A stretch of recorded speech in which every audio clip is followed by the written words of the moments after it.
So, like, do you have any idea how this show is going to be structured? Like, is there a particular order you want to go in? Well, I figured, no.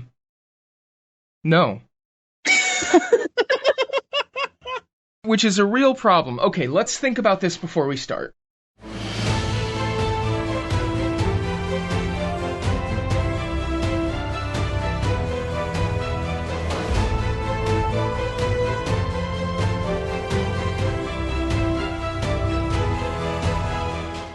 Hello, listeners. Welcome to the Non-Toxic Fanboys podcast, where, as always, the name is aspirational.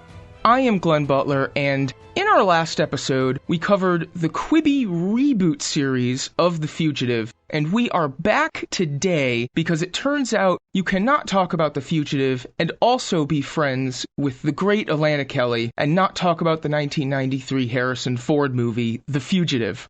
So I am glad to say that we are once again joined by our frequent guest and dear friend, Alanna Kelly. Alanna, have you ever been falsely accused of something? And if so, did Andreas Katsulas actually do it? I've been accused of things. None of them were murder, and Andreas Katsulas did 0 of them. Mostly crimes of elementary school era. Well, I'm glad to hear that. I hope you weren't falsely imprisoned over them. It's just false timeout. As always, I'm also accompanied by my brother, Scott Butler. Scott, have you ever been falsely accused of something? And if so, did Andreas Katsulas actually do it? It's okay if you don't have an answer, because I actually have one for you. Really? Well, what's your answer? I don't know if you remember this at all, but there was an incident when Mom found in my bedroom some pornography magazines. Uh-oh. And her instant conclusion was that you gave them to me. I don't remember this at all. Oh my gosh. It was the day that you had a tag sale with your high school friends. Okay. I remember doing that. And in the middle of the tag sale, Mom, burst out of the door and demanded that you come in the house immediately. For those of you born after the year 2000, porn used to be available in a paper format that you could procure at a store. Yes, exactly. There was a time when that was a thing. Of course, I must note, Andreas Katsulas didn't give me any porn. Are you sure? I mean, you only need one arm. Well. I'm not going to make any jokes about an artificial right hand.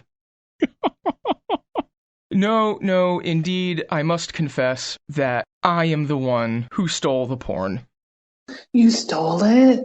I stole it from my aunt. Oh, layered. Oh, this whole thing just gets more and more twisted. Scott, I don't know if you remember this either. When Mom and Dad would take weekend trips to, Niagara Falls or Atlantic City or whatever, at one point, they eventually started leaving me in your tender loving care, but for a while, they dropped me off at our aunt's house for the weekend. I don't even remember that. I remember when we were left alone, we spent 56 hours watching DVDs. Yeah, we watched your DVD collection and got a stack of pizzas, which we kept doing rather far into adulthood. Yeah, I was going to say, that's not over, is it? I mean, we're literally doing a podcast where we talk about movies. Well, there are certain economic disincentives to the stack of pizzas these days. Yeah, exactly. But yeah, I was at our aunt's house for the weekend, and I don't know why she had a stack of porno magazines in her basement, but she did. Well, I know. Actually, this must have been when I was in the 6th grade, because I remember there was a field trip to the zoo, and she came as one of the chaperones, and while we were at the zoo, she kind of side-eyed me and heavily implied that my mom had told her that she found the porn and she knew where I got it. Wow. My goodness. All of this is so much simpler with the internet. Mm-hmm. Oh yeah. I mean, we got the internet when I was a sophomore in high school. At least that's when we got broadband. And yeah, it was, all engines fire from there. Do you remember when we got the broadband, the first thing Mom wanted to do with it was download the Pamela Anderson, Tommy Lee sex tape? That was the first thing? That was literally like the first thing she said was like, that's what she wanted to see. She was curious to see it. She had heard about it. She was curious to see it. And I remember Glenn was so uncomfortable. Yes, incredibly. I was just like, yeah, sure, let's sign up for broadband. I can find that. I can do an internet search. Let's go. Let's get the broadband. I want the broadband. And Glenn was just like cringing so much he was almost physically smaller. I like how you're the good son in that story because you're the one who looked up porn for your mom on the internet. I don't care. I just want the fucking broadband. I believe the night it actually happened, I literally collapsed to the floor. Oh, poor Glenn. I remember that because the computer was in your bedroom. So the three of us are all in there, and I'm doing the search, and Mom's like behind me waiting, and you're just like off to the side somewhere trying to shrink yourself into non-existence so you didn't have to be there. And then I finally found the thing, and Mom and I switched places. Yeah, you found the video, you and Mom switched places. She sat at my desk and, like, held her glasses up so she could see better. And she, like, started commentating on it. Like, oh, that's interesting. Oh, man. I think I did a little better the day much later on when we got Mom a laptop. And she asked me to look up gay porn because, quote, I want to see what the boys do. I'm sorry, I didn't get to know your mom better. She and I have hella stuff in common. I had come out as bi in the meantime. Mm-hmm. It wasn't too long after that you came out, actually, because I remember one of the first things I said was, well, now you and Mom can share porn. Yeah, right. But yeah, by the time she asked to see gay porn, I had come out as one of the things I would come out as in the future, but she's missed a lot of those. Mm-hmm. She didn't enjoy it. She seemed very displeased with what she saw. Hmm. Which, I don't know, I found a little confounding, but I don't know. Maybe she's not a gay man. You know, I suppose. Anyway, I don't think Andreas Katsulas did any of that. Yeah, I'm going to go with zero responsibility for that. Alanna, did your parents ever find your porn? They didn't so much find my porn as discover that I was in, like, an AOL-based relationship with somebody across the country, and, like, our phone bill was so high. Andreas Katsulas? As far as I know, it wasn't Andreas Katsulas. But I just said it was a mistake, and maybe they bought it, but definitely my parents and his parents were trying to figure out what that was about. It was awkward. I'm sure it was incredibly awkward, as is this transition back to the topic of the show. Hey. Alanna, I know that you have been a huge fan of the 1993 film of The Fugitive for quite some time. Mm-hmm. I'm wondering what in particular draws you to it so heavily. Just what makes someone watch a movie annually for 20 years? I'm going to try not to just block speak for an hour because that'd be too much, but my highlight reel for why The Fugitive is one of the greatest of all time when it comes to the action/thriller genre is that it is so carefully and tightly written. For me, it is really about the script. It's a beautiful balance of dialogue among Tommy Lee Jones's team and silence with Harrison Ford. And the action beats are so tight, there's not too many of them, and the mystery is pretty solid. So it's really about the construction of the film, and then everything that was added to it just takes it into greatest status for me. I know, Alanna, you haven't seen the series that Glenn and I reviewed last time, but I can't help but compare the two since I saw them back to back, and oh my god, this film is so much better like you said, the construction of it, just how well plotted it is, how well everything fits together, how well everything flows from one thing to another. Oh my God, it's just such a revelation how much better all of those aspects are in this film versus the series. Yeah, one of the main things I was thinking about when watching the movie again to do this show was just how tight the plotting is. Yeah.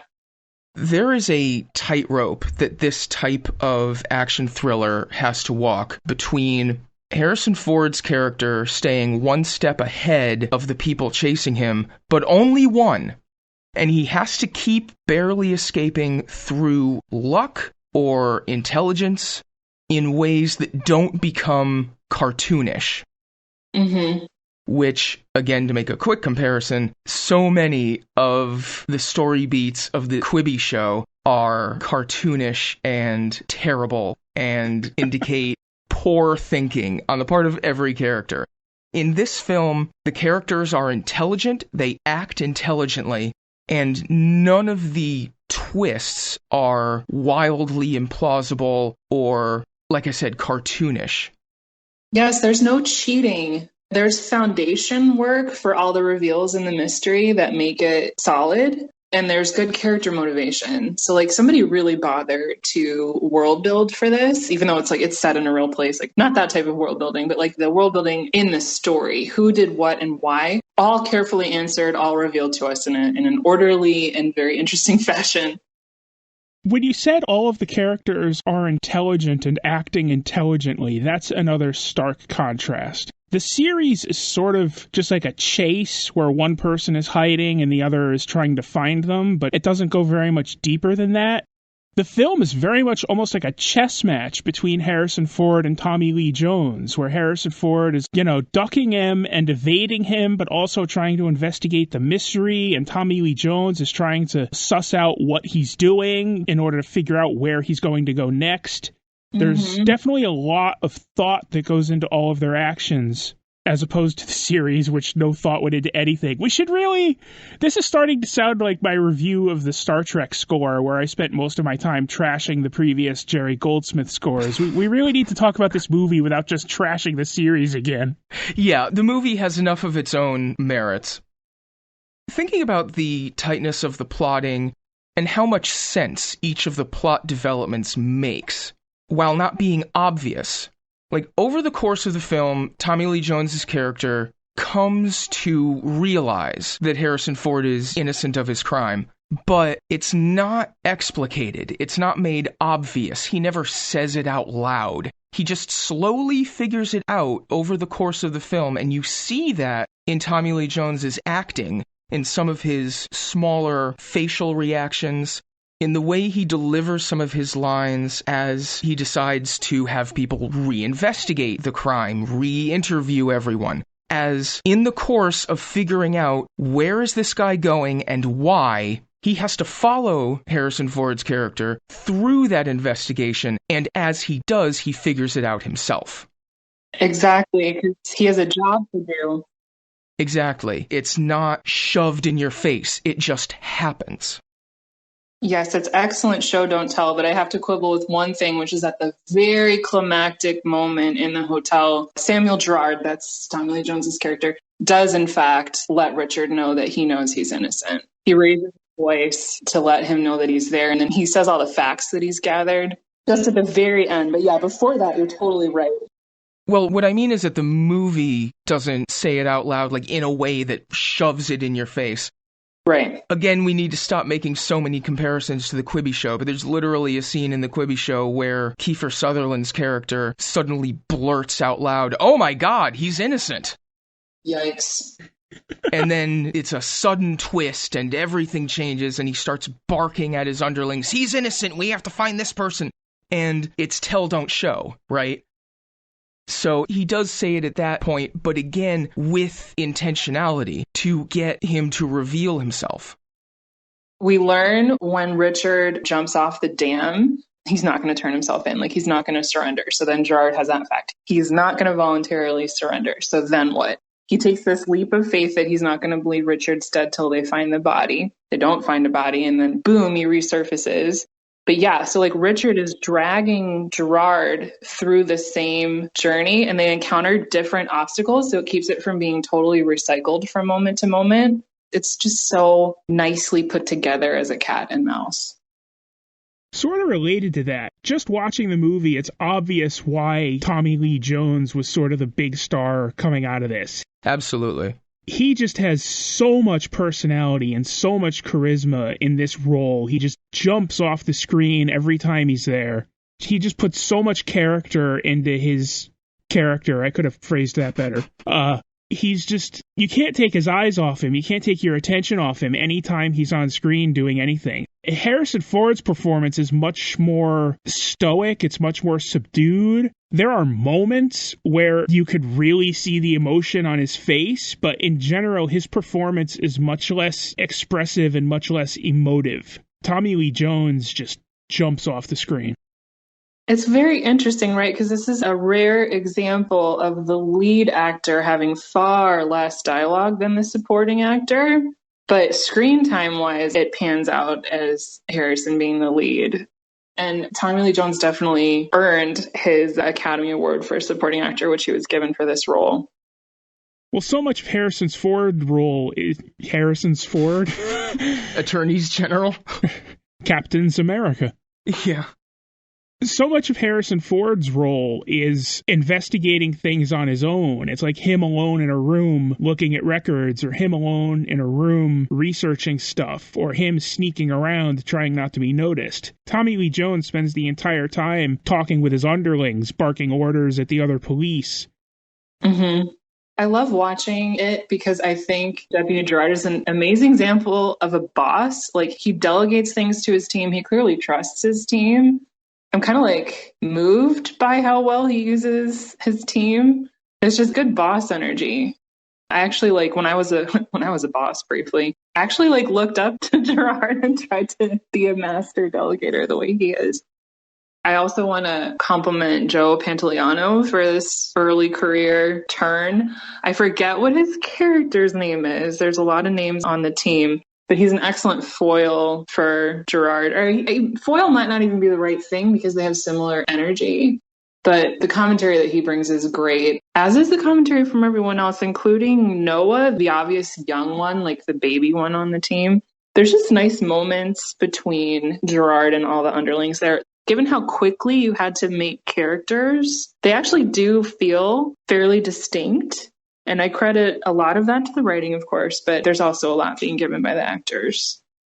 I actually did make a particular note that, again, I don't want to go back to this too many times, but I made a particular note that there's no moment in the entire series that is as skillfully done a piece of characterization, as subtle a piece of characterization, as seemingly effortless a piece of characterization as when they're chasing Kimball down the sewer and Joe Pantoliano just says, "Aw, shit, I just bought these shoes." Mm-hmm. And it's just like a second and they move on past it, but it's just so, that kind of thing is indicative of just how well thought out, how well written, how well plotted, how well acted, just how well everything is done in this film. It's such a small moment, but it's so indicative that everything is just working so well. Yeah. And some of these folks I don't see that much. Like, I haven't seen Newman around. It's apparently the actor's named Tom Wood. Haven't seen Daniel Roebuck, who plays Biggs. Haven't seen L. Scott Caldwell, who plays Poole. Like, good job, casting director, because it just lets them really... Can we talk about the cast a bit? Because I am very confused by who got billing in this film. And I noticed it right off the bat, because when they run the list of names at the beginning of the movie, Celia Ward gets third billing behind Harrison Ford and Tommy Lee Jones, and she's in the movie for like a couple of minutes in various flashbacks. Like, she's already dead by the time the movie starts, so I was surprised she was billed so high. But then Julianne Moore is the next highest billed, and she's in like one scene. Honestly, I think it's how expensive it was to get them and what their contracts said. Because by the time it was 1993, Celia had been working for 10 years. Yeah, Sisters had already been running for 2 years, so... Yeah. I mean, obviously it all has to do with contracts. It just struck me as weird, because, like, I didn't remember this movie that well. And so Celia Ward's billing jumped out at me. Like, isn't she like only around for a few minutes of flashbacks? So her billing at the top of the movie jumped out at me. And then when Julianne Moore was next highest billed, I expected her to be a much larger piece of the movie than she wound up being. I feel like I read somewhere that she was actually in it more and a bunch of it got edited. Oh, okay. That makes sense. That actually might be true for Celia too, depending on what they were going to do with that. But that I don't know. I feel like I did specifically hear it about Julianne Moore. But yeah, it is interesting. And I think maybe they also wanted to put a couple women up top because it's very dude-centric. That is one thing that occurred to me rather late in the movie, that this movie is one very good piece of evidence that you can have a movie that starts with a guy's wife being killed or having been killed, and you can have a movie that very, very flagrantly has no interest in anything approaching the Bechdel test. That's still an incredibly good movie. Those are the sort of considerations that go, like, on average across an industry and across a culture. But as a piece of work, the movie is still fantastic. Yeah, there's a moment where it could have passed, which is when Julianne Moore's character asks the nurse what happened to the boy, but they're talking about a dude, so it fails the Bechdel. It also might have been possible when Tommy Lee Jones's team finds Copeland, the other escaped convict from the train accident. Oh, yeah. And his girlfriend, wife, unspecified partner is there. I mean, there could have been a small moment, but even that would be somewhat against the spirit of the thing. Can we talk about that scene and the fact that it's a no-knock raid by the U.S. Marshals where a woman is literally in her bed? Yeah. Like, that really struck me as, like, ways that parts of this have aged very poorly. Yeah, I mean, it is a movie substantially about the cops as well. It is about the cops. I hear what you're saying, though, Scott. It is interesting to look at it in a modern lens. And what do they end up doing? They end up shooting the suspect, who is a black man. There's a couple things going on where they have to keep the conceit that it could, in fact, be Richard. When we hear about whoever they're talking about got picked up by a woman on her way home after work, and we did, in fact, see Richard get in a car with a woman, and we're like, oh, shit. But yeah, like, it does look different, especially the no-knock raid part. And I'm always struck by when Tommy Lee Jones is approaching the house and act drunk, Newman, he says, that one of his team pulls the Velcro down on the back of his jacket so that whoever is watching can see that it is police action and not just some random people breaking into a house with rifles. But yeah, it does read different. And I appreciate you bringing it up because I didn't really think about that until right now. Well, it's probably not the sort of thing that would jump out if you're already very familiar with the movie. Like, if you were familiar with the movie before that particular context was as prominent as it is now. Mm-hmm. You raised an excellent point, because I do know the film ridiculously well. The other part of this that jumped out at me as, like, putting this film significantly in the past is the ease with which Harrison Ford can just breeze in and out of secure areas of the hospital. They're much more secure now than they were then, yeah. Like, he could just walk right in and wander around the labs and look stuff up and go in and go out, go back in and go back out. And yeah, you can't make a janitor badge with packing tape anymore and have it work. Like, everything has a chip now. Yeah, that thing would have like a microchip in it and a QR code. And yeah, you're right, Scott. It puts it more firmly in the early 90s. Also, the ease with which he accesses the database of people being treated by that department of the hospital. Scott, I know you know HIPAA regulations very well. With the sort of security that has to be put on that stuff at this point. Well, at the very least, he would need an active user login. And, like, they should have disabled the Dr. Richard Kimball account, or at the very least know that Dr. Richard Kimball logged in on their workstation. Yeah. To be fair, the law that created HIPAA wasn't until 96, to be fair. Yeah. But yeah, that would have been a lot looser at that point. A lot of their security may have just been, well, nobody but the doctors is going to be in this office. Sure. Instead, the modern technical innovation that this movie reflects is that there are surveillance cameras everywhere. That's true. I do like that they semi-cover this problem by having him sneaking around not his hospital. For a substantial part of the movie, yeah. Yeah, because he can't go to his hospital, obviously. He's very well known there, but he needed to know about the prosthetics clinic. And the other thing that like rings my bell that puts it in a certain period is the fucking dot matrix printer he has to use in that scene. You have to cover the noise of it by messing with the blinds. I love that detail. It's so great. And again, it's an intelligent touch. They don't ask us to just forget that there's someone in the next room or forget the noise of the printer. It's actually a plot point. He has to be doing something. He has to disguise himself as the janitor to have a plausible reason to be closing the blinds and making that noise. Yeah, it's good detail. They're not just like idling. They want to make sure there's tension everywhere they can put it. They really rarely break it. It's all Gerard breaking it by being funny. But everything with Richard is tense as fuck. The other thing, if we're going to stay on this topic for a moment, the other thing that really marks this movie as being in the past is the fact that there are payphones everywhere. Mm-hmm. Yeah. Like, I imagine it must be, well, at first I was thinking it must be a lot harder to make under-the-radar phone calls now that there aren't payphones everywhere, but I guess just like prepaid cell phones have replaced the payphone. Yeah, burner phones for sure. I'm trying not to go back to the well of comparisons with the TV show again here. In summary, the TV show sucked worse. It way sucked.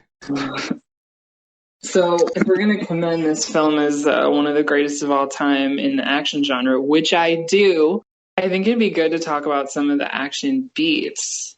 You guys up for that? Absolutely. So I just put them in order. There's 4 that I think are really stand out. So the first one is the train crash, which is very near the top of the film. The prisoners are being transported from one place to another, including Dr. Kimball. They're on a bus. One of the prisoners has made a shiv and attacks one of the guards. And in the struggle, the bus driver is shot in the head, actually. The bus crashes, rolls down in a ravine, and happens to land on train tracks, which great. But then, of course, a train is actually bearing down on them.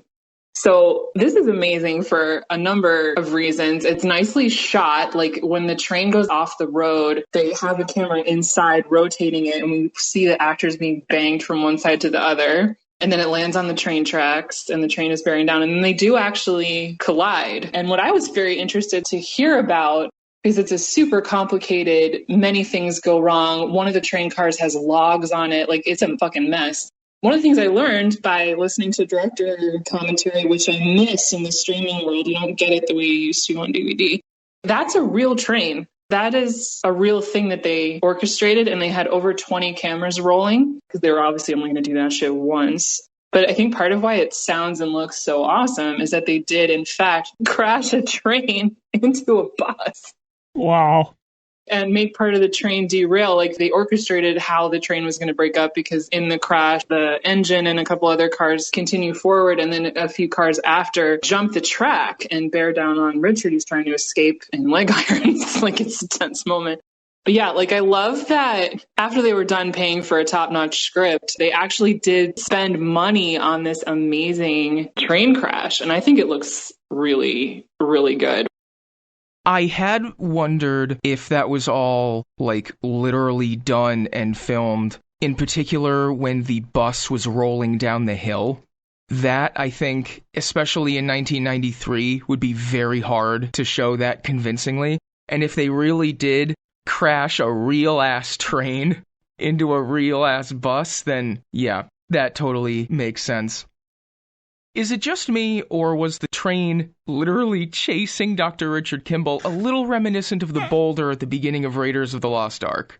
It does. It's so great. I was going to say, that's where the scene sort of started to lose its impact for me, is when the train jumps the tracks, okay, fine, but then it seems like the train is literally chasing him through the forest. That's the point where it started to a little too closely resemble the Leslie Nielsen parody movie Wrongfully Accused. Yeah, it's a pretty famous little visual joke that he's trying to hustle out of the way of the train, but he moves forward, which makes no sense. And then, of course, he's in leg iron still. Yeah. So, like, maybe that one is a little distracting. That was just a little too far for me, but, I'm kind of a cynical bastard. But yeah, it's not that long ago that in order to set up a shot like that, you'd have to literally crash a train. Like, I would have guessed it was done in miniatures, but it wasn't. You couldn't do the trees that convincingly in miniature. Oh, that's true. But yeah, like, it was obviously an expensive move, but I think it added a lot. And then, of course, it doesn't have only spectacle. We need an accident so that Richard is injured, which adds tension to his escape and also makes him need to go to a hospital and figure out how to negotiate that. But then him going to the hospital allows him to shave his beard off, which he needs to get rid of that immediately. And you could do that at a place like a hospital. It's another example of how this story moments and what they show on screen flow from one to the next. Reason to change his appearance. So, okay, he needs to go somewhere to change his appearance. Okay, so why does he need to do that? Like, it goes all the way back, which is just so finely constructed. It also adds another small amount of tension to the first stage of the chase, because Gerard quotes the running speed of the average person absent injury, but we know he's injured, so he can't even get as far as they're already searching. Yes. And yeah, Gerard's energy about how hard they're going to look is very threatening to Richard. And then just to like round out that scene, we get to see some of his moral compass in action, because even though it's a risk, he bothers to explain to the emergency room team that the guard has a puncture in his abdomen. And like one of the other people says, how the hell did he know that from looking at his face? And like, it's just quick, but like Richard bothered to take like 15 seconds and also probably reveal that it was in fact him who stole the ambulance by giving that information. So like, it makes him more sympathetic. And then the guard sees him, and immediately in the next scene with Gerard and his team, they're already tracing him because the guard gave him up. Yeah, right. Biggs is reporting to Gerard about the wounded guard swears he saw Kimball outside the ER, and an ambulance is missing. Yeah.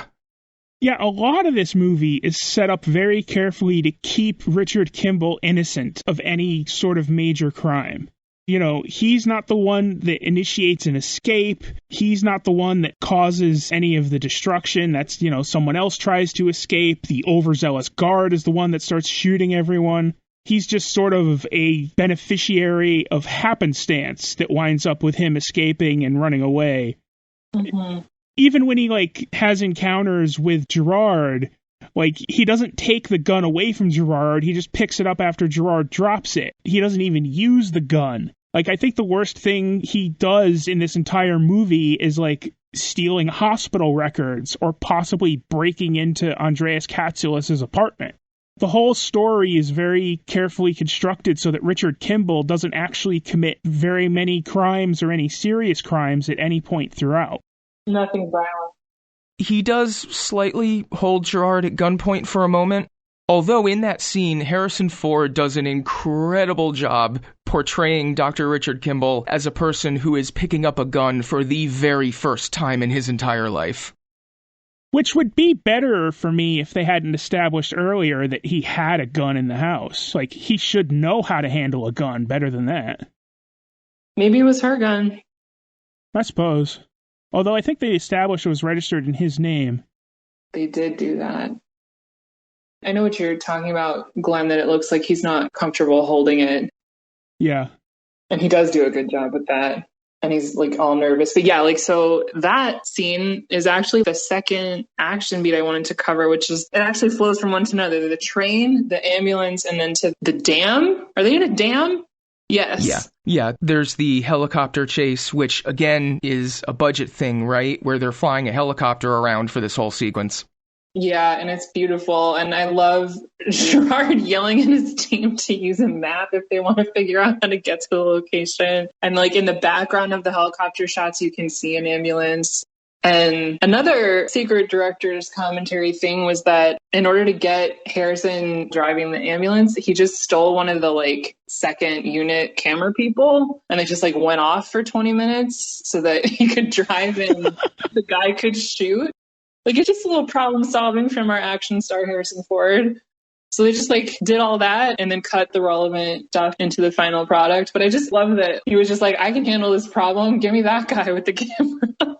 We'll be back in 20. And then we think it's all over. He's like boxed in. And of course it's not. He escapes down the sewer into this dam area that's a labyrinth. And like, it's a visual example of the cat and mouse because Richard is making a path and Gerard has to follow him, but they like have different little choices they make. Like Richard ditches one of his jackets, which is a big deal because it's cold and it's the Chicago area, the Illinois area. He ditches one of his garments to try to throw them off. And then he sneaks down that incline and he does it fine, but Gerard falls, which is what causes him to lose his handgun, one of his handguns. And like, there's just so much tension. And then of course we get to the scene of Dr. Kimball's gun is drawn on Gerard and he says, I didn't kill my wife. And what does Gerard say? For the big money, what does he say, boys? Scott actually found the sound clip the other day. Nice. Nobody needs me. I don't care!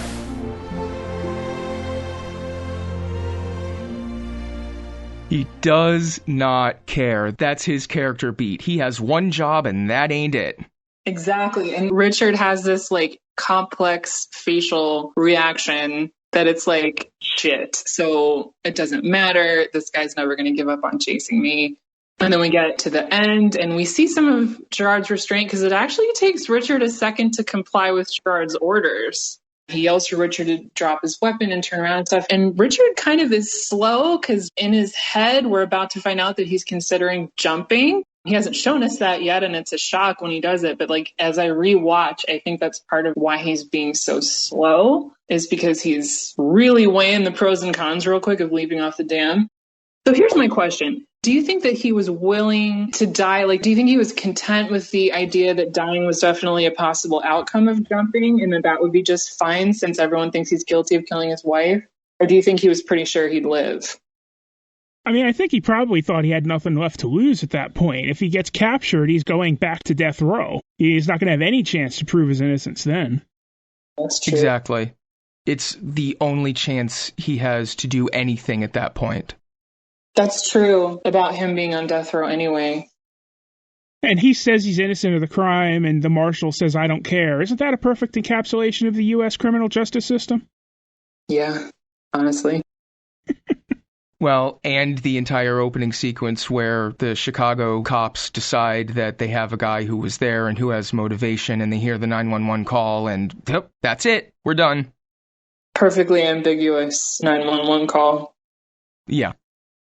Oh, just brief shout out to the open. The style of the credits is fairly dated at this point, but I still think it's very effective to show the backstory. And also, like, for emotional purposes, they clearly illustrate from jump that Richard didn't do it because we see the real assailant. Yes. So there's none of that ambiguity.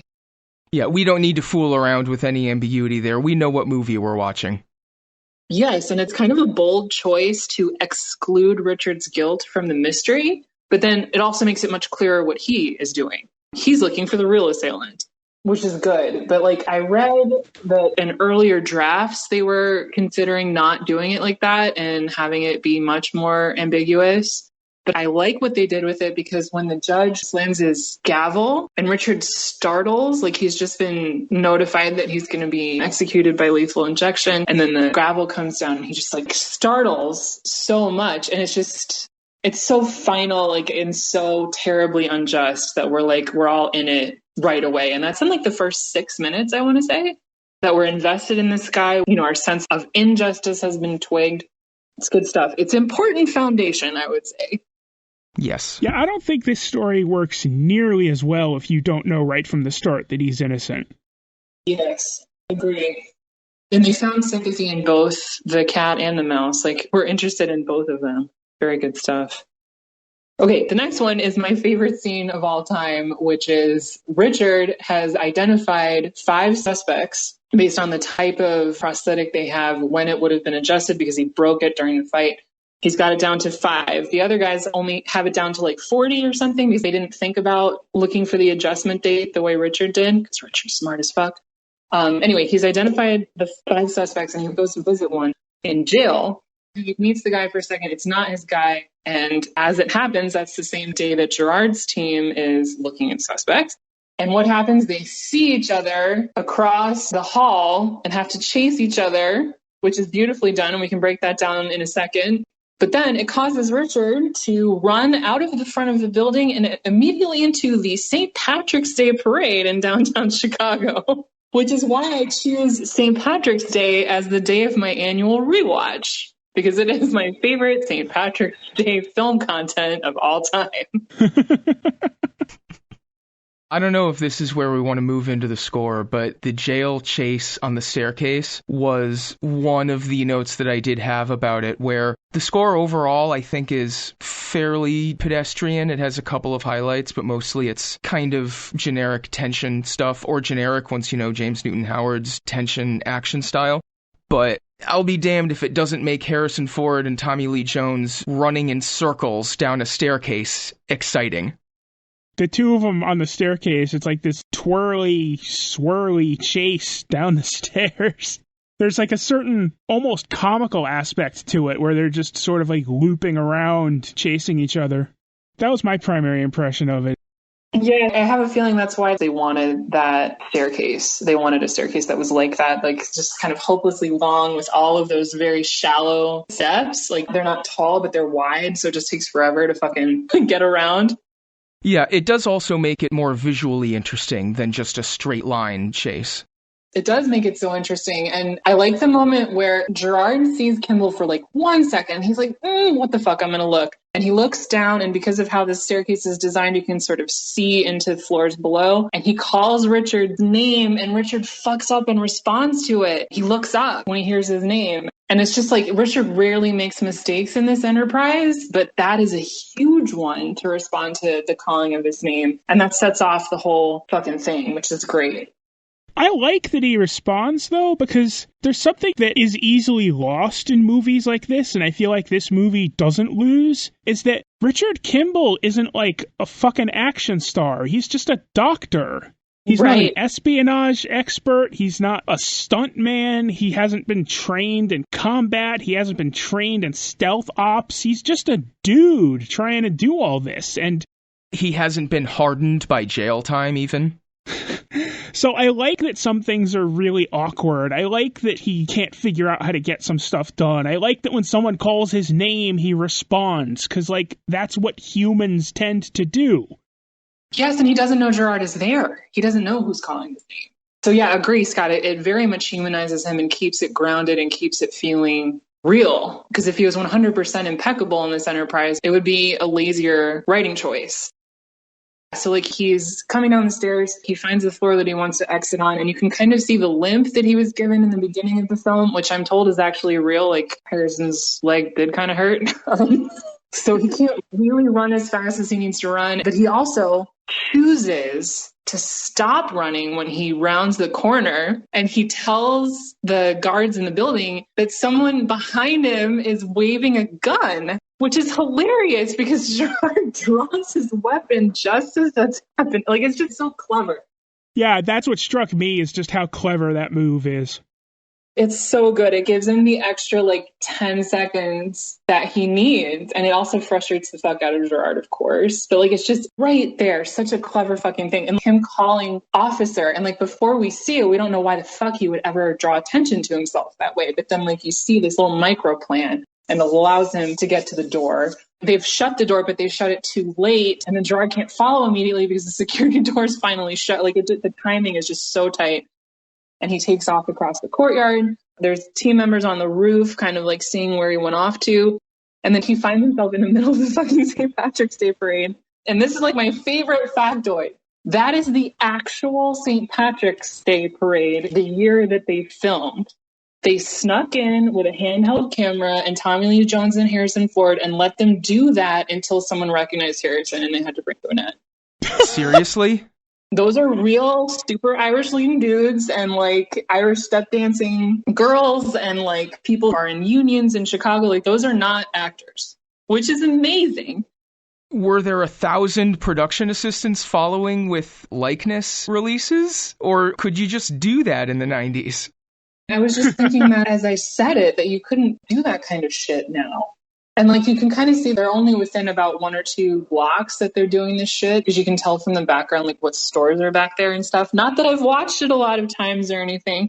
But yeah, like I love that that was part of it. Like it's such an interesting set piece. And like we see Richard be clever again. Like he steals one of the stupid leprechaun hats and he takes off his jacket so he looks like he's in a different color outfit. And like when they break the scene and have Harrison carefully walking away, we see Gerard is like 10 or 15 feet behind him. And there's the bagpipes noise during this whole thing. Like there's so much texture there. And it's also a nice Valentine to Chicago, which has a huge Irish population. It's an intelligent use of the setting, too. Mm-hmm. And also an intelligent reflection of the setting. I think all of the Chicago cops in the movie actually have Chicago accents, so far as I can tell. You really do. So, Alanna, what is the fourth action beat you want to cover? The last one is the culmination of the action, which draws us to a Chicago hotel. And there's just a lot of very interesting stuff that goes on. There's the confrontation of the true villain, which I think we're going to get into that in a second. But just like from an action standpoint, Richard has made it to the hotel. There was violence on the L that took him there. He ditches the 2 guns that he picked up during the scene, which I think is a very interesting move, but also shows that Richard inherently is not a violent person. Like he's about to go talk to the person who's responsible for the death of his wife, and he ditches his weapons. So he finds the big bad, Dr. Charles Nichols, who's giving a keynote address about vascular health, which is interesting for reasons we'll get into in a minute. And like disturbs him in the middle of the event, like walks in, he's seen by everybody in the room. Everyone starts like whispering and pointing because he's a wanted fugitive. He's been labeled as armed and dangerous. And we can kind of see things disintegrating for Dr. Nichols. And he steps off the stage and invites Richard to go speak out of the room. But Richard starts accusing him right there in the room in front of a bunch of ears, which is also very tense. We see them go. We see like the MC guy trying to keep a hold of the crowd. And then it cuts into Nichols attacking Richard in the prep space. And then like they go into this sort of fight, which Nichols clearly starts it. He breaks a chair over Richard. But I guess by then Nichols is just out of moves. And they fight all over the hotel roof. The CPD is involved because an officer went down in the L. Richard didn't do it, but the Chicago police think Richard did it. So they're out there with a helicopter. They are going to shoot on sight. And of course they can kind of see Richard because he's on the roof. And then Gerard and Joe Pants join them on the roof, which gives them a reason to call off the CPD's helicopter. So it's just an interesting balanced moment between Gerard is literally chasing Richard because he's still chasing Richard because that's his job, but he also doesn't want to see the CPD shoot Richard. It seems clear to me that he doesn't want Richard to be shot. Well, by this point, he knows he's innocent. Yes, exactly. He knows he's innocent, doesn't want the CPD overriding his jurisdiction as a U.S. Marshal, and of course doesn't personally want to get shot, and it's nighttime. Like, we can't be just shooting people. So yeah, like they fight. Richard and Dr. Nichols end up on top of an elevator shaft, and Richard shoves Dr. Nichols through the glass, which is intense, and they both fall. Nichols into an elevator car and Richard on the roof of an elevator car. And we hear Gerard and Joe Pants run over, and Joe Pants is going to shoot. And again, Gerard stops him. We're not shooting Richard. We're not doing that. And it also like takes my breath away every time because Gerard stops him by grabbing his forearm and saying, "Don't shoot." And I just feel like he so easily could have pulled the trigger anyway from being startled. Like that one always makes me gasp, even though I've seen it so many times. Still gets me. So yeah, the elevator's going down now. And they land in the laundry, which is like such a perfect, intense, insane setting for this final piece of the confrontation. Because I didn't know what an industrial laundry room looks like or a commercial laundry room for a hotel. Turns out it's fucking creepy. And it's very interesting because there's all these cables going across the room holding these immensely heavy bags of hotel linens. You can't see anything. There's all these weird shadows. Like, I've never seen a set piece in a commercial laundry room before, but it turns out it's real interesting. And so Nichols is around, like Nichols creeps out of the elevator. Richard follows him shortly after. Newman figures out that the elevator stopped on the 5th floor and sends everyone to the laundry. Great moment where they barge in and Gerard says, get rid of all these people. And like the workers like, wait, are they all fired? No, like we're just going to get them out of the room. So yeah, Nichols is in there with Kimball and Joe Pants and Gerard, of course. And they're like stalking around, following each other's shadow. Nichols knocks out Joe Pants with a weird sliding beam, which is there for why, I don't know. But there it is, knocks him out. And then finally, he picks up Joe Pants' gun and he's going to take out Gerard. Like he has the opportunity to shoot Gerard and he's going to do it. And Richard stops him. And the reason Nichols is going to take out Gerard is because Gerard has announced that he knows Richard is innocent and that he knows about Dr. Charles Nichols. And that pulls it all together.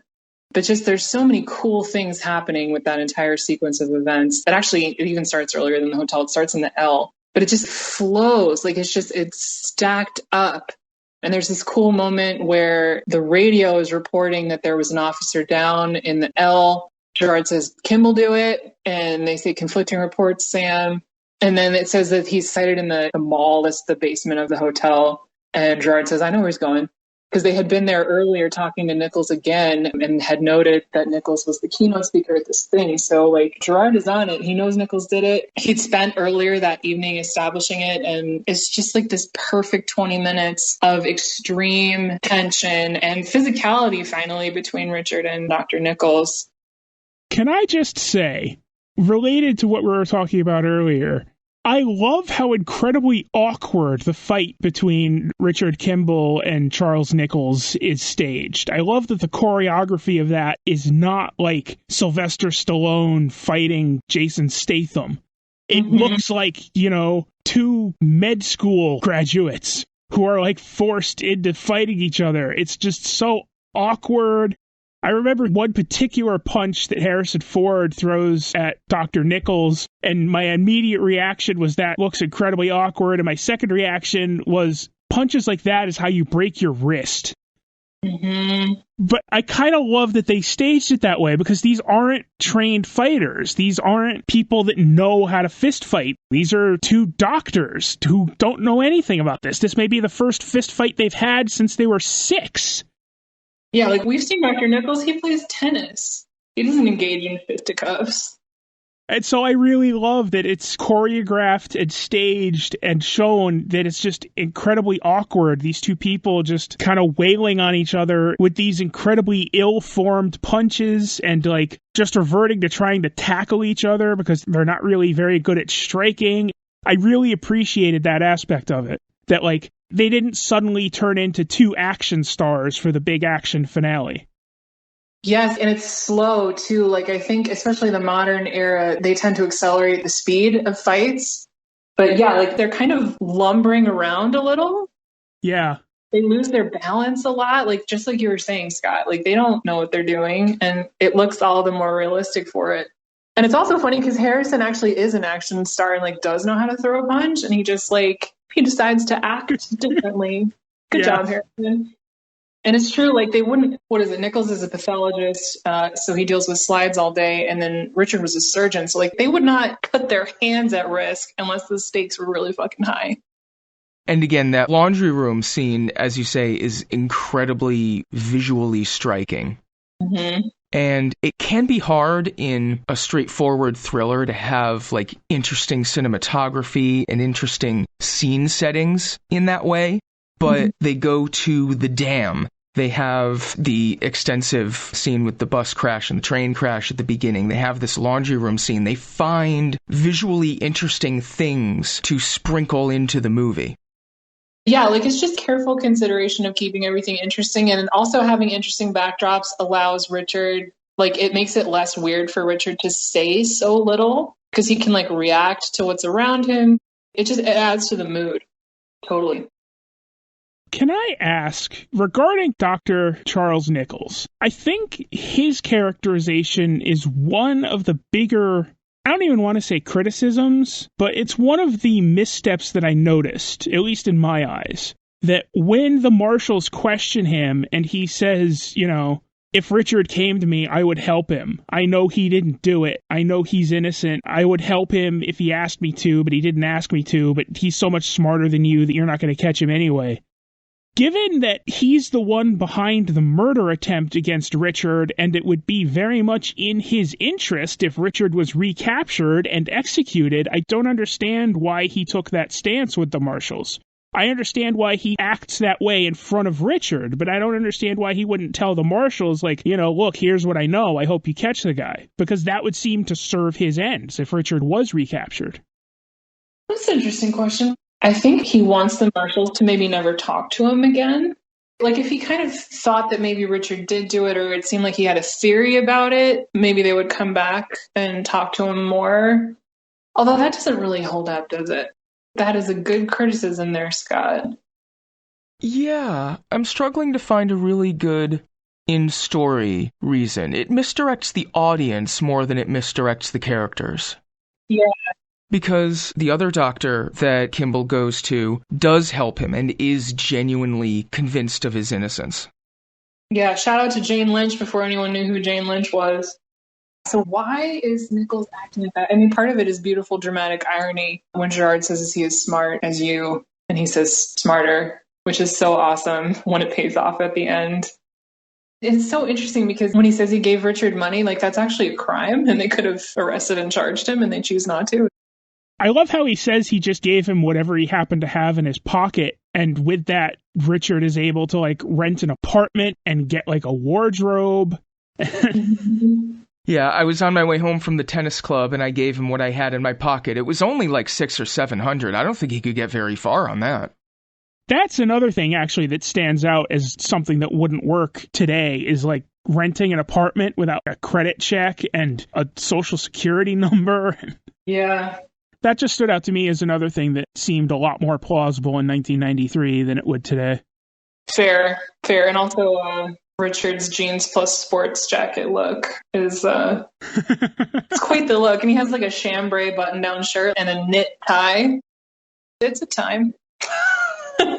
And I do like the evolution of his look. Like, his first thing is to ditch the beard. Then when he gets a chance, he dyes his hair dark. Then when he's seen by Gerard, he changes his look again and dyes it blonde. Or like the Harrison Ford version of blonde that we're all familiar with. So we took a look at the action beats, which are beautiful, but they're overlaid over a really solid, like, old-fashioned mystery story that actually works. Who did kill Richard's wife? We saw their face, but, like, who the heck was that and why? So we have exactly the same amount of information as Richard. Richard's seen that guy's face and knows he has a prosthetic limb, and that's it. We have to follow Richard's lead on this. We never have the jump on him. He leads us and Gerard. We kind of touched on this before, that Richard's first move is to try to figure out who the hell the guy is. And the information he has is about the prosthetic, which is good because that is better than just the tall guy with the curly hair who was in the house. He eventually gets his short list of suspects. He rules some of them out, and he's finally checking his last suspect. Breaks into his house, which, as we noted, is a crime, but not a violent one. And we get into the apartment, and we see at the same moment as Richard a photograph with the guy in it. And it happens to be his retirement photo from the police force. So we learn that he is a cop, or was a cop, and that Richard's finally found the guy. And that just kind of changes the tone of everything. And then in a silent scene, Richard is searching the home, finds the photos in the desk. And what we learn is the relationship between the guy, Andreas Katsoulis' character, that I can't remember his name, but that's fine. Sykes, that's right. It's Frederick Sykes. How could I fucking forget? So the relationship that Richard gleans from looking at his W-2 and his pay stubs and all that stuff is that he works for Devlin McGregor, which is a pharmaceutical company that we see at the top of the film because Richard and his wife are attending a fundraiser for Devlin McGregor the evening of the murder. So Devlin McGregor's involved. He works for Devlin McGregor. Great. So what does that mean? And Richard is piecing together in flashbacks from that evening that Devlin McGregor is trying to get a new drug patented and through the FDA testing that it needs to go through in order to make it to market. And another flashback we have is Richard is called away from going home on the way home from this event. His team calls him on the phone to say they have a patient that they need his help with. Turns out the guy can't coagulate properly. He's bleeding a lot. And it turns out he's a test subject for the Devlin-McGregor protocol, like the test version of the drug, causes excess bleeding. Like it's meant to clean out your blood vessels. And so it's an anticoagulant type of drug. And Richard is just commenting that the bleeding level is way too high. And it turns out that he was reporting throughout his experience as a vascular surgeon that there was this bleed issue and it was causing damage to the patient's livers. And we learn eventually through the steps of the mystery that Dr. Nichols, in a breathtaking conflict of interest, is both in charge of the study and he's on the board of Devlin-McGregor. So it's in Dr. Nichols's financial interest to see this drug brought to market. Obvious conflict of interest. And so he's suppressing the findings. He has a doctor he was working with who was doing this, but then at some point the other doctor dies in an accident and it's real sus. Real suspicious about how the other doctor dies. But we discover it's Nichols because the manipulation of the study, a whole lot of it was done on the day of the other doctor's death. And him and Jane Lynch figure out that someone must have had access to it. And we see Richard put the pieces together. It was Nichols. Nichols orchestrated the whole thing. But I just love it because they show this explanation over the course of the film. We have to figure it out along with Richard. We have to rule out red herrings. We have to get rid of suspects. That whole thing is there too within the action movie plotting and speed. So I love how it works together. Like it gives foundation to everything that's happening. It shows why the conflicts have erupted the way that they have. It's just very carefully considered and I dig it. I think the layers of it were revealed cleverly. Where the first question is, who did it? Okay, why? He was working for these people. Okay, why would they want to? Each step goes in a logical sequence to follow us further down and further down until it finally arrives at Dr. Nichols. Same thing, and no cheating. Yeah. It does raise a question. I feel like Richard was actually the target. I feel like they were expecting Richard to be home, but he was not because he was called in to assist with that procedure. Well, doesn't he say at one point that he was the target? I thought that was a line that he had at some point where he sort of realizes they weren't after her, they were after me. He does say that at one point, yeah. I had thought that there was something with his car, right? He lent his car to Nichols, who made a call to Sykes from his car. Yes. Yeah. Which is what led the police, which is one of the things that led the police to think that Kimball had her killed for the insurance money. Mm-hmm. So I think she actually was the target. I mean, obviously he was the target, but they were consciously framing him, I think. Yeah, so that's interesting. It does work either way. I guess it certainly got him out of the way for him to be framed for it. So you think that Nichols called Sykes to make a phone record between Kimball and Sykes, which is interesting. I think it was Nichols being careless. Yeah, that's sort of more the way I lean on it, too. Or just having nerves about it. For some reason, feeling like he needed to reach out to Sykes in that moment. I like the thing going on with watching Gerard get to the end of the story. They figure out that Sykes is the dirty one. They're trying to figure out what's going on there. They look at the phone records again. One of his assistants say Kimball called Sykes. And this is my favorite line reading. Gerard says, "Get Sykes in here now." It's so tense. And it just shows the policing mood here that Gerard is super unimpressed about the lie. But then it turns out that Sykes wasn't lying about never speaking to Kimball. He's never spoken to Kimball. It was fucking Nichols the whole time. But yeah, I just love it. Richard solves the mystery by finding the photos in Sykes' desk, and Gerard solves the mystery by looking at the arrest record and figuring out who had the car and who had the keys. So they both get there, but from slightly different angles, which they've been doing the entire story. It's just another thing that makes it not boring for us, the audience. Yeah, there's sort of a doubling of the story there, where we're following Richard Kimball, trying to see will he figure out who was behind it. But we're also following Tommy Lee Jones. Will he figure out who was behind it? Yeah, the story construction uses both men's point of view to help the audience solve the mystery. They're both bringing us pieces to solve. They each solve the mystery themselves, but then like when you combine both of their solution processes, like we get even more as the audience. It's just so carefully considered. I don't know how things were drafted or how many versions of this went on. I know at least 2 did, because there was that thing I was talking about earlier about they weren't sure if they were going to make it ambiguous about Richard's guilt or not. But where they landed is so great. There's nothing wasted. There's fantastic characterization that's very spare. Like they don't have a lot of time to spend on these people, especially the team, but they're so distinct. The sympathy created by both Kimball and Gerard, like you feel for both of them. I want them to get to the same place. I want them both to solve the mystery. I actually do want Gerard to find Richard, but not too early. So when he finds him at exactly the right moment, it just pays off. Like it makes me feel so good and so complete. Like we all know what has gone down by the time they confront each other. And it's just, every year. I might watch it today, actually. It's so good. I think part of that strong characterization is the way that the two of them approach the mystery differently. Because Richard Kimball is like skulking around the hospital, looking up records and trying to match people that way. And Gerard is just sort of like barging his way through things, questioning the police, questioning Sykes, trying to intimidate people, you know, sort of approaching it from his own methodology that's more rooted in his personality and his position as a marshal. So the way that the two of them approach the mystery and the different ways that they go about closing in on the answers is also part of the characterization of each of the two characters. It's not just Tommy Lee Jones following the breadcrumbs that Harrison Ford leaves for him. He's also doing his own investigation and approaching things in his own manner. Yeah, really strong point. So that makes the script efficient because it's doing the two things at once. It's revealing the mystery and doing character work. Like there's just so much going on with the script. It's so good. It really is very, very well done. Like almost every aspect of this movie really is really, really good. What else is there to say, gentlemen?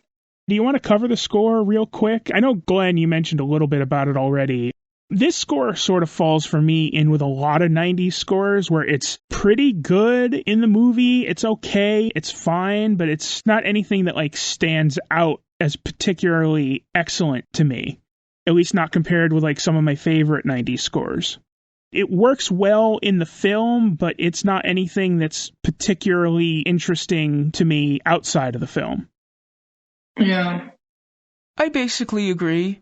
Like I said before, there are a couple of highlights. The main theme is fine.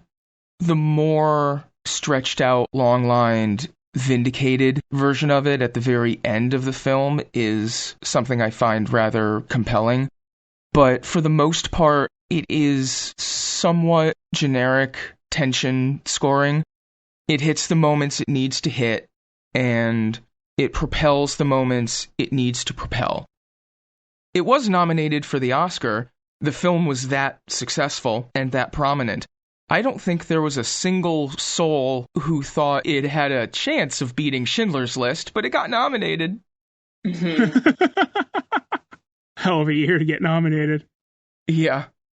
So I'm not up on my history of film score and like what was popular when scoring a film. I do notice that to my ear, there are not character themes. Like there's frequently a character-based theme, at least like modern types of films that I consume. Like a character will show up and they have either their own theme or a version of the main theme that is like associated with them. I don't hear any of that in this. No, there really isn't that, at least as far as I noticed. There's a couple of motifs he falls on and a couple of repeating melodies that he uses for different scenes, but I don't know that any of them are necessarily specifically associated with anything other than just like, you know, this is the general theme and this is the mounting tension music and stuff like that. Yeah. There is a main theme that has a few different settings throughout the film that appears in some of the more sympathetic scenes for Dr. Kimball as he's making his way out of the river after he jumps off of the dam. Of course, at the end of the movie, when Tommy Lee Jones unlocks him and they ride off into that good night. Yeah, we got some expansive string work. Yeah. That theme also appears over some of the action sequences in that sort of setting. It also appears in some of the investigative scenes, and I think when he's making his fake ID, if I recall correctly. So it is used in a few of the different settings, a few of the different moods in the score, so...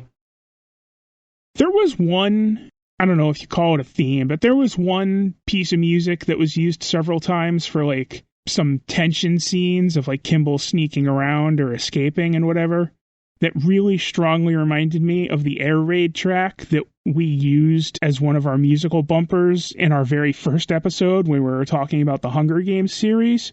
And of course the Hunger Games series were also composed by James Newton Howard, so that tracks. Oh, interesting detail. A lot of it is noticeably his own style. Yeah, you're right. That was almost the most interesting part of it to me, is how identifiably it is still his style, even comparing, a 1993 score to scores from 2012, 2015, even his most recent work that was just nominated for the Oscar this year. There is an identifiable James Newton Howard style that you can sort of see in all of it. That was very interesting to me. All right, friendos, should we wrap it up? Yeah, is there anything else we actually want to cover? I mean, I could make more disparaging comparisons to the series, but I figure we've done enough of that. Yeah, I think we've dipped into that enough, probably. Unless you want to talk about, like, the actual guy. Really? What actual guy? The actual person this is based on? Yeah. Oh, I don't know anything about that. I actually, other than a couple of clips and some imagery that I've seen, I actually don't know all that much about the 60s Fugitive TV series, let alone a case that it might have been based on.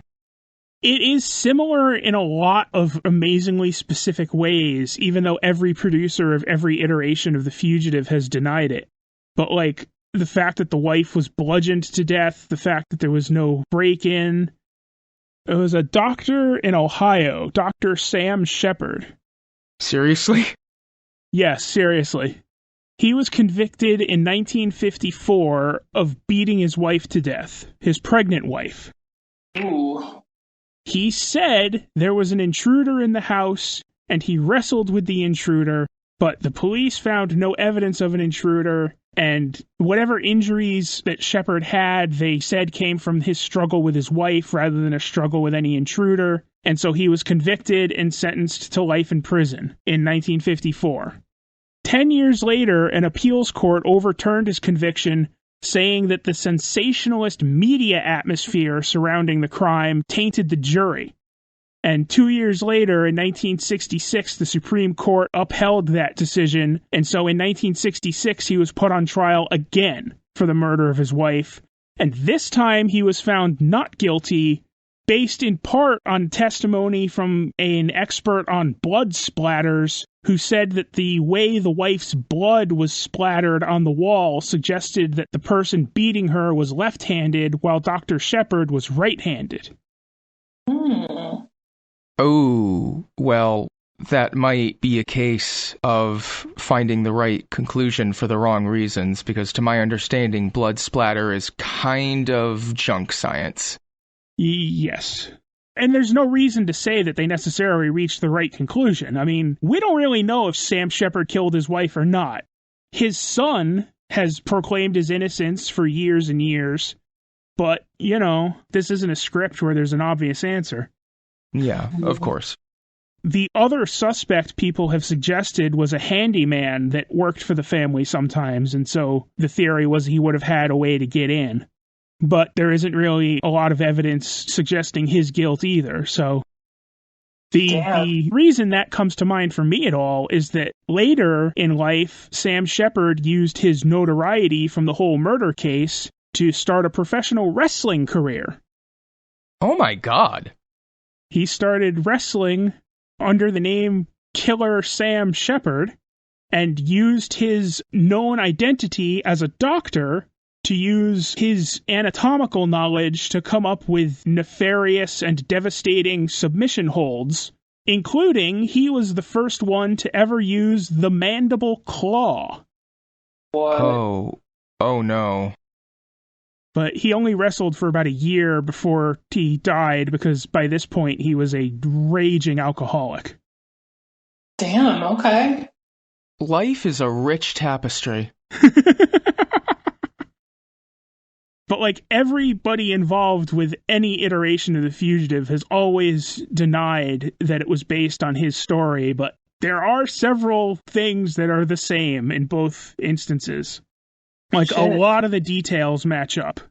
Mm-hmm. I don't know, I just found it interesting. Yeah. That is fascinating.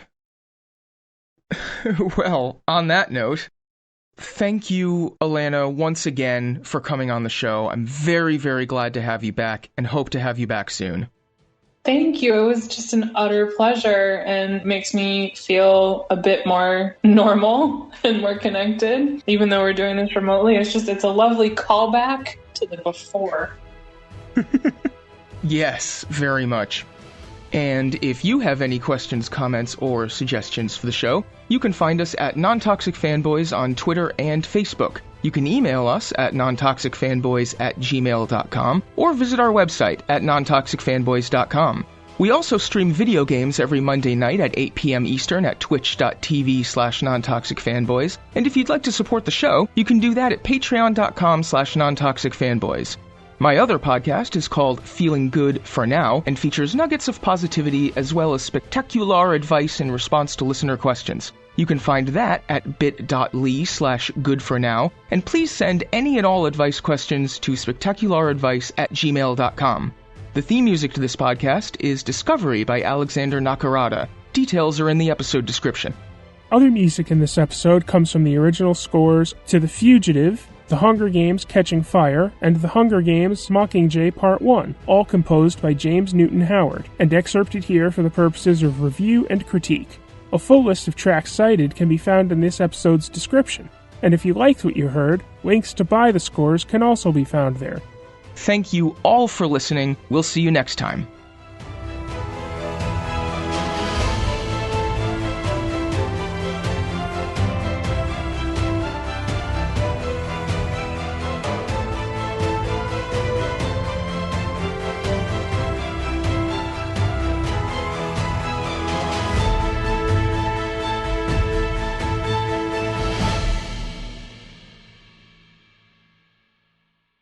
I don't think we need a non-spoiler segment.